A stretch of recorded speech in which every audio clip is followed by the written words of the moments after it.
One moment we want to revisit from Tuesday's Houston Sports Awards is the Community Impact Award. It's where one individual is recognized for the profound impact they make on our city. This year's nominees were Michelle Alozzi, Jeremy Pena, and Peggy Turner. Here is the winner. Amazing nominees for this award. And the winner is... I'm gonna let you. For the lady. There you go. Peggy Turner, TIRR Memorial Hermann is our winner for the Community Impact Award. I got this feeling inside my bones. Oh, and we are joined now with the winner, Peggy Turner. What a moment. What an incredible moment. Congratulations, and thank you for being here with us this morning. Thank you, Sophia. I'm so happy to be here. Oh, we are so happy and honored to have you. So tell us, what does it feel like to get that award? What was that moment like when they called your name? It's kind of surreal, but honestly, I was not imagining being on that stage. So I was trying to figure out how I was going to get up the steps to Bundy without tripping over my skirt. Yeah. But then it just, I don't know, I just took a deep breath and the Lord gave me words. And one of the biggest things, I think, Sophia, was that this wasn't about me.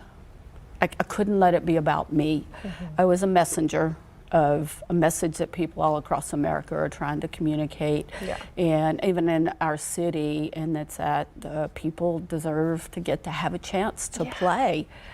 Yes, and you are currently the Adapted Sports Coordinator for TIRR Memorial Hermann. Can you tell us about that and what that entails? Oh, it's the coolest job in the world, actually. Yeah. I say that, but kind of talking through the process, when someone has an accident and injury in the community and they go to Memorial Hermann or somewhere else for their immediate trauma health care, and after that to learn how to get back to life again. How do I learn how to use a wheelchair, navigate a prosthetic device, and so many things in life.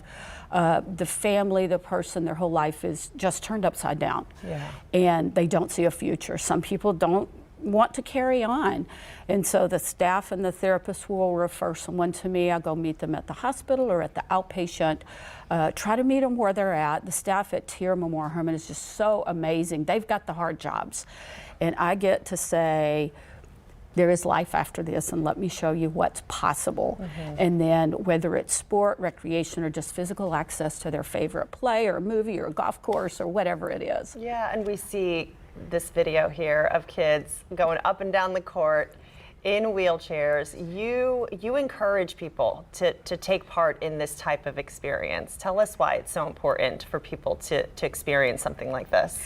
Well, there's a couple of angles on that. One is when you see these kids, we have 12, 13, 14, 16 kids right now, youth, junior high, high school age. They all go to different Houston area high schools.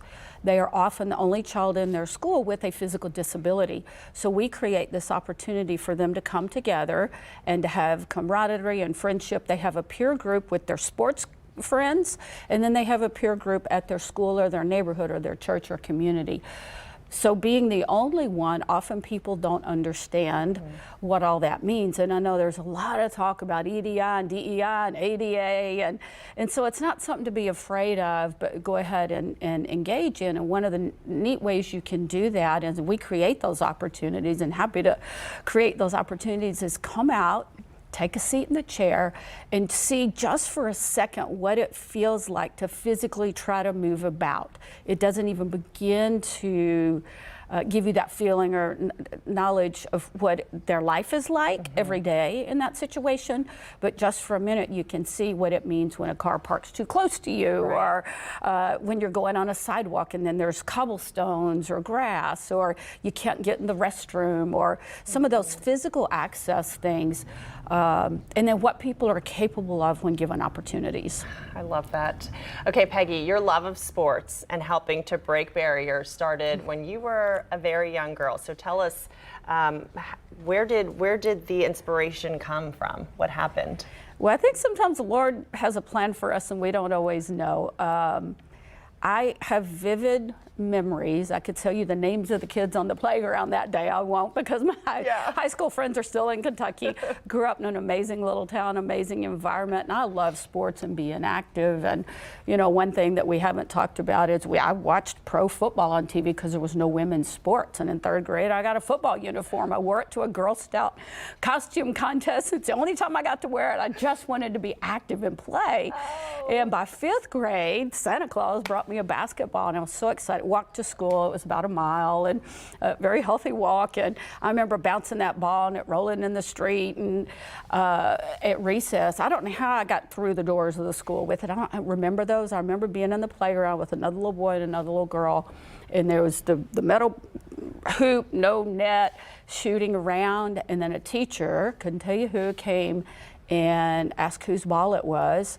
And we were all bragging. It's like, no, but it's mine. I got it for Christmas. So I got singled out, taken to the principal's office with the ball. And I grew up a rule follower. My parents were really good. And I just remember this sensation of shame, and I think for the rest of school, through 6th grade and 7th and 8th, I was quiet. I didn't care about school. It was this place of shame for me, because they said girls don't play sports. 6th grade, I wanted to be in band and I wanted to play drums, and the band director said, "Oh no, you girls don't play drums. You can't play drums." So I kept getting told no. He handed me a flute. No offense to flute players, but he blew on it and was like, "I don't want to play a Coke bottle.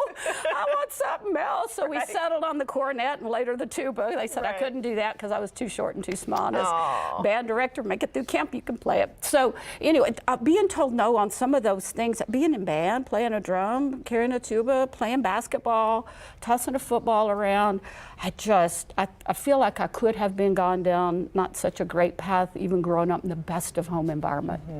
Title IX passed. Yeah. Had a basketball team, and I tried out, and I made it, and my friends did, and my life turned around. Yeah. I really think that was a turning point in my life. That was the point where you said no one should be told no. Not even someone who I didn't has say it different out abilities. loud, but I think I persisted in that. That's where it began. Yes. And you've helped so many people. I didn't realize that. I just know that feeling of exclusion, and I do say it was a God thing, how I got out of college and landed in Houston. The story I tell is not my story. I can't even make that up. That's like a storybook. So coming to Houston, and it was before ADA, and working for the city of Pasadena on Parks and Recreation. There was a small program for people with disabilities. There was not much happening at that time for people with physical disabilities, and my heartstrings just went to who at that time felt like the least of these. And I started learning about wheelchair basketball, and we started an adult team, and I refereed, went to Toronto and officiated in an international wheelchair basketball tournament, and said, wow, if they can do this, we can do that. So I remember putting a little package together and going to the mayor, well, how will people get around? And anyway, I could talk forever. I'm gonna come out one of these days, and I'm gonna join in and take part in the experience. Peggy I would Turner. love for you to. Thank you so much. Can you tell folks where they can get more information if they're interested in reaching out, if they want more info, where can they go? Yeah, the phone number would be 832-567-4832, or look up TIRR Memorial Hermann on the internet. Okay. Thank you so much, Thank Peggy. you. And congratulations again. Well-deserved award. Thank you so much.